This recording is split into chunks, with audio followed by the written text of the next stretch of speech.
విద్యార్థుల మానసిక పరిస్థితిపై క్రిస్ప్ సర్వే ఆసక్తికరమైన ఆందోళనకరమైన విషయాల్ని వెల్లడించింది సార్. క్రిస్ప్ సర్వే ప్రకారం 3వ వంతు విద్యార్థుల్లో మానసిక ఒత్తిడి పెరుగుతోంది. డిగ్రీ ఫస్ట్ ఇయర్ నుంచే భవిష్యత్పై ఆందోళన.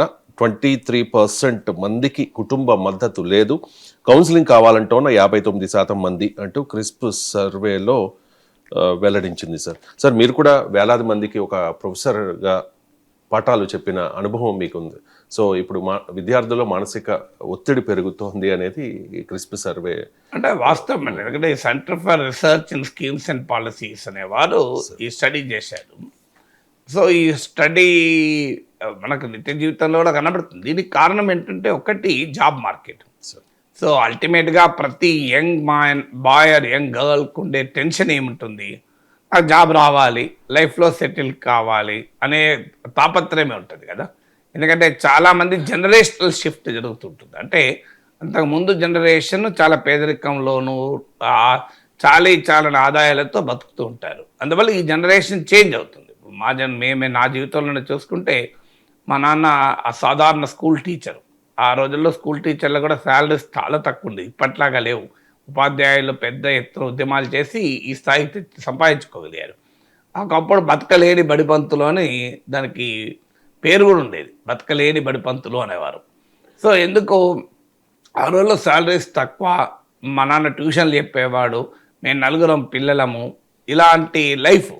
సో ఆ రోజుల్లో గుర్తుండేది, ఒక ఆయిల్ కొన్నారంటే ఆ ఆయిల్ నెల రోజుల దాకా మళ్ళీ కొనే ప్రసక్తే లేదు. మా అమ్మ లెవెల్ చూసుకుంటుండేది, లెవెల్ చూసుకుంటూ ఇక్కడికి తగ్గింది, వారం అయింది, ఇంత తగ్గింది అంటే వెంటనే ఆయిల్ తో చేసే పదార్థాలు ఇంట్లో వంటకాలు బంద్. ఇప్పుడు సడన్గా ఫస్ట్ వీక్లో బంధువులు వచ్చారు, దాంతో పూరి చేయాల్సి వచ్చింది, వడా చేయాల్సి వచ్చింది అనుకోండి. సెకండ్ వీక్లో వేపుడు కూరలు బంద్. ఒక్కసారి కూడా సెకండ్ వీక్లో వేపుడు కూర ఉండేది కాదు. అమ్మ బెండకాయ వేపుడు చేస్తావు ఇవ్వాలంటే లేదురా, లాస్ట్ వీక్ ఆయిల్ ఎక్కువ అయిపోయింది, ఆ గీత చూడు చాలా ఎక్కువ కనబడతలే, కిందికి వచ్చింది అనేవాళ్ళు. సో అట్లా అడ్జస్ట్ చేసుకునేవాళ్ళు. సో ఆ రకమైనటువంటి అడ్జస్ట్మెంట్ తో జీవించేవాళ్ళం. ఎందుకంటే లైఫ్ మరి ఉన్న ఇన్కమ్ తక్కువ, ఆదాయాలు లేవు, అంత ఖర్చులు ఉన్నాయి. కానీ చదువు పైన మాత్రం వెనకాడేవాడు కాదు అన్నాను. సో చదువు కొరకు మాత్రం ఎంతైనా ఖర్చు పెట్టేవాళ్ళు. అలా ఉండడం వల్ల ఈరోజు ఈ స్థాయికి వచ్చాం. జ్వరం వస్తేనే ఇంట్లో పనులు ఉండేవి, బ్రెడ్ జ్వరం వస్తేనే, అన్ఫార్చునేట్గా జ్వరం వచ్చినప్పుడు తినవద్దు అయ్యేది కాదు. జ్వరం వస్తేనే పండ్లు, పండుగ వస్తేనే పెరుగు, లేకపోతే పాలే మజ్జిగనే పోసుకునే వాళ్ళం. ఎందుకు లైఫ్ ఆస్తిపాస్తులు లేవు, ఇల్లు లేదు, సొంత ఇల్లు లేదు, పొలం లేదు, ఏమీ లేదు. సో అందువల్ల అలాంటి లైఫ్ బతికాం. But we're proud of that life. అప్పటికీ కూడా అమ్మా నాన్నలు చదివించారు కనుక ఈ స్థాయిలో ఉన్నాం. Generation left. సో అందువల్ల ఈ జనరేషనల్ ట్రాన్సిషన్ ఉన్నటువంటి యూత్ ఏమవుతుంది, నాకు ఉద్యోగం రాకపోతే నన్ను కష్టపడి చదివించిన మా అమ్మా నాన్నలు వాళ్ళ జీవితం అంతా త్యాగం చేసి మమ్మల్ని చదివించారే, మరి నాకు ఉద్యోగం రాకపోతే ఎట్లా అనేటువంటి ఒక టెన్షను.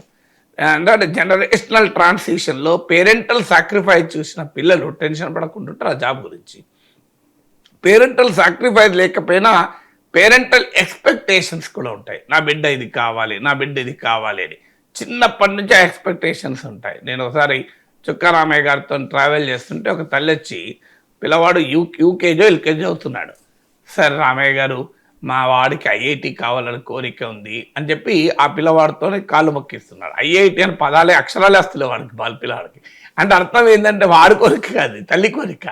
సో అంటే పేరెంటల్ ఎక్స్పెక్టేషన్స్ ఉంటాయి, అదొకటండి. ఈ పేరెంటల్ ఎక్స్పెక్టేషన్స్, పేరెంటల్ సాక్రిఫైస్ చూసిన వారు టెన్షన్ పడుతుంటారు. మూడవది ఏంటంటే పీర్ ప్రెషర్స్, వాళ్ళపైన వాళ్ళ పేరెంట్స్ పైన. అంటే పక్కింటోడు బాగా చదువుకొని ఉంటాడు, నువ్వు చదువుకోలేదు, టెన్షన్. పక్కింటోడికి మంచి ర్యాంక్ వచ్చింది, నీకు రాలేదు. పక్కింటోడు తొందరగా ఉద్యోగం వచ్చింది, నీకు రాలేదు. సో ఇది థర్డ్ ఫ్యాక్టర్. అంటే పేరెంట్స్ పైన పిల్లల పైన ఉండేటువంటి పీర్ ప్రెషర్.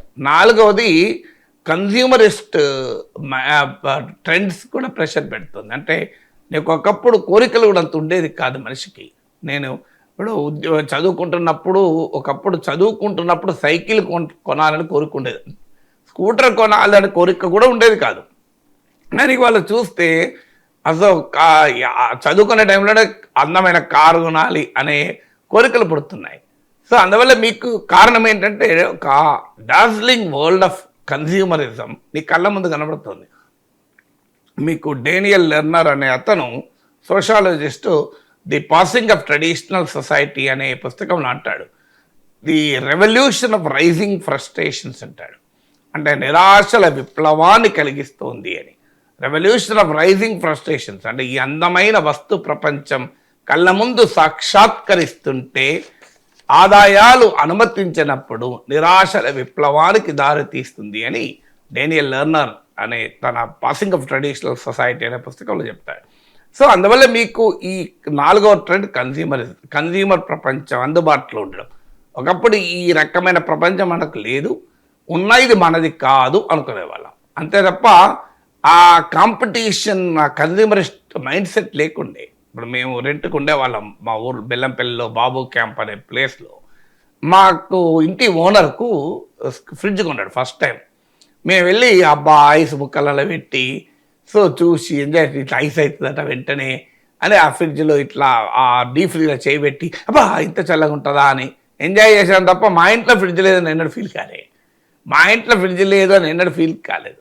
ఇప్పుడు ఆ రోజులు పోయాయి. ఇప్పుడు ఎందుకంటే ఈ కన్జ్యూమరిస్ట్ మైండ్ సెట్ జోక్ ఉంటుంది.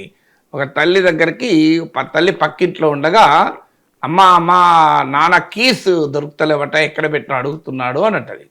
ఈ తల్లి కీస్ ఇంకో పలానా చోటు ఉన్నాయని చెప్పదు. రిఫ్రిజిరేటర్ ఉంది కదా, దాని పక్కన మన వాషింగ్ మిషన్ ఉంది కదా, వాషింగ్ మిషన్ పక్కన డిష్ వాషర్ ఉంది కదా, ఆ డిష్ వాషర్ పక్కన మీకు ఫిల్టర్ ఉంది కదా, ఆ ఆర్ఓ ప్లాంట్ ఉంది కదా, ఆర్ఓ ప్లాంట్ పక్కన ఇలా మన ఇది ఉంది కదా డైసన్ వ్యాక్యూమ్ క్లీనర్, ఆ వ్యాక్యూమ్ క్లీనర్ పక్కన డైనింగ్ టేబుల్ ఉంది కదా, డైనింగ్ టేబుల్ వెనకాల ఉంది అని చెప్తుంది. అంటే ఏం చెప్పదలుచుకున్నది, మా ఇంట్లో ఇవన్నీ ఉన్నాయని చెప్పడం. సో ఆ రకమైనటువంటి సోషలైజేషన్ కూడా పోయింది. అంటే తనకు ఉన్నవి ఒకప్పుడు సంతృప్తిగా ఉండేవారు, లేని వారిని ఎగతాళి చేసేదిగా ఉండేది కాదు. ఇప్పుడు తనకున్నది ప్రదర్శించుకోవడం కూడా పెరిగింది, ఎగ్జిబిషనిజం పెరిగింది. ఆ ఎగ్జిబిషనిజం ఏ స్థాయిలో పెరిగిందంటే mocking others who do not have. లేనివారు, ఇతరులు లేనివారు వారు ఎక్కడన్నా ఫీల్ అవుతారేమో, మనం ఎందుకు ఇంత ఎగ్జిబిషన్ చేయాలనేది కూడా లేదు trend. So the more you exhibit the greater you are అన్నటువంటి. ఒకప్పుడు విలువలకు పవర్ ఉండేది, విలువలకు వాల్యూ ఉండేది. ఇప్పుడు విలువలకు కాదు, వస్తువులకు వాల్యూ వచ్చింది. ద వాల్యూస్ వల్ల పవర్ కాదు, గూడ్స్ వల్ల పవర్ అయిపోయింది. అంటే the goods and services you enjoy decide your స్టేటస్ని బట్టి విలువ అయిపోయింది సమాజం. సో ఈ సోషలాజికల్ ట్రెండ్స్ అన్నీ చూసిన యూత్ నాకు కూడా ఈ ప్రపంచం కావాలని కోరుకుంటారు. దీనికి భిన్నంగానేమో జాబ్ మార్కెట్ ఉంది. అంటే జాబ్ మార్కెట్ ఏమో క్యావటిక్గా ఉంది. ఎప్పుడు ఉద్యోగం వస్తుందో లేదో తెలియదు, ఎప్పుడు ఉద్యోగం పోతుందో లేదో కూడా తెలియదు. ఒకప్పుడు ఉద్యోగం వస్తుంది అంటే పోయేది కాదు. సో ఉద్యోగము ఎప్పుడు పోతుందో తెలియదు. 10 ఏళ్ళు, 20 ఏళ్ళు, 25 years, 30 years బంద్ చేసినాక one fine morning pink slip, నువ్వు యూఆర్ రిమూవ్డ్, ఒక ఈమెయిల్ ద్వారా యూఆర్ రిమూవ్డ్ అంటున్నారు. సో ఈ జాబ్ ట్రెండ్స్ ఎక్కడుండే ఇదివరకు. తర్వాత ఫాస్ట్ మూవింగ్ వర్క్ ప్లేస్ మారిపోతుంది. ముఖ్యంగా టెక్నాలజీ రంగంలో పనిచేసే వారికి ఇర్రెలవెంట్ అవుతుంది. ఇవాళ నాకు వచ్చిన నైపుణ్యం నీకు సంబంధం లేదు. మీకు టెక్నాలజీ అంతటి ఒక న్యూ జనరేషన్ హైలీ టాలెంటెడ్ అవుతున్నారు. సో దానివల్ల ఒక మిడిల్ జనరేషన్కు ఛాలెంజ్ వస్తుంది.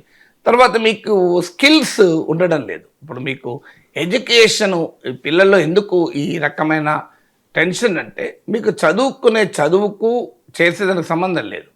మీకు ఎందుకు, ఉదాహరణకు ఎకానమీ ఉంది, ఉస్మాన్ యూనివర్సిటీలో ఎకనామిక్స్లో పిహెచ్డీ చేసిన వాళ్ళు బోలెడు మంది కనబడతారు. కానీ నాకు ఇప్పుడు కావాలి ఎకనామిక్స్లో స్టోరీస్ రాసే వాళ్ళు కావాలి.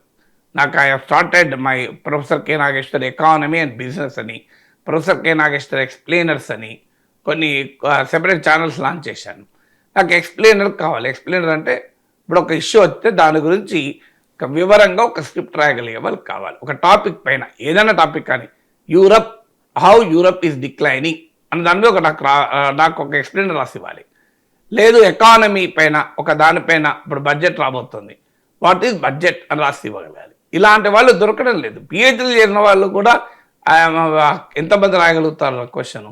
అంటే మార్కెట్లో ఒకవైపు టాలెంట్ లేదు, స్కిల్ లేదు, దొరుకుతలేరు మనుషులు. నాకు ఇంగ్లీష్లో యాంకరింగ్ చేసే వాళ్ళు కావాలి, నీట్గా సబ్జెక్ట్ ఉన్న తెలుగు యాంకర్స్ కావాలి, లేరు. సో ఇన్డెప్త్ సబ్జెక్ట్ ఉండి ఇప్పుడు ఇండియా యూరప్ రిలేషన్ మీద మాట్లాడాలంటే భారత్ యూరప్లు ఎందుకు కలిసి వస్తున్నాయని అడగడం కాదు, యూరప్ గురించి ఇండియా గురించి కాంప్రహెన్సివ్గా స్టడీ చేసి అడగలిగేవారు. ఒకవైపు ఏమో స్కిల్ ఉన్నవాడు దొరకడం లేదు, మరోవైపు ఏమో మీకు ఆ స్కిల్ ఆ ఉద్యోగాలు లేవు. So this is the huge gap between the talent and thing. దీనికి తోడు సపోర్ట్ స్ట్రక్చర్స్ లేవు. ఇప్పుడు ఇందులో కూడా ఈ స్టడీలో కూడా మీకు పేరెంటల్ సపోర్ట్ లేని వాళ్ళు చాలామంది, community support, parental support, mentoring అంటే మెంటీస్ ఎక్కువ మంది ఉన్నారు. అంటే సహాయం కావాలి, గైడ్ కావాల్సిన వాళ్ళు, గైడ్ చేసే వాళ్ళు లేరు, మెంటరింగ్ లేదు, మోటివేషనల్స్ లేవు. అందుకే నేను ఈ మధ్య ప్రొఫెసర్ కె నాగేశ్వర్ ఇన్స్పైర్స్ అని ఒక ఛానల్ పెట్టి ప్యూర్లీ పర్సనాలిటీ డెవలప్మెంట్, వ్యక్తిత్వ వికాసం పైనే అందులో పెడుతున్నాను. అంటే దాంట్లో ఎపిక్ టైల్స్, పౌరాణిక కథల నుంచి మొదలుకొని షార్ట్ స్టోరీసు, రీసెర్చ్ స్టడీస్, ప్రముఖుల రాసిన అంశాలు, తాత్విక చింతన, బుక్స్లో చెప్పినవి, ఇలా ఎక్స్పెరిమెంట్స్, సైకాలజీ, ఇలాంటి అనేక ఆస్పెక్ట్స్ తీసుకొచ్చి ట్రైంగ్ టు మోటివేట్, అంటే ఈ ట్రెండ్ను ఈ న్యూ జనరేషన్ మోటివేట్ చేయాలని ప్రయత్నం చేశారు. హూ సక్సెస్ అన్నట్టు మీకు పెద్ద ఎత్తున జనం చూస్తున్నారు. ఎందుకు చూస్తున్నారు? అంత అవసరం ఉంది జనానికి, అంత కావటిక్గా ఉంది లైఫ్, అంత కన్ఫ్యూజింగ్గా ఉంది, అంత టెన్షన్తో ఉంది, అంత అన్సర్టన్ ఉంది. దానివల్ల ఈ ధోరణి మాత్రం పెరుగుతుందన్నమాట నిజం. దానికి ఒక్క కారణం కాదు, ఎడ్యుకేషన్ సిస్టమ్ నుంచి మొదలుకొని సోషాలజికల్ చేంజెస్ వరకు వస్తున్న మార్పులు ఈ రకమైన టెన్షన్స్ కారణమవుతున్నాయి.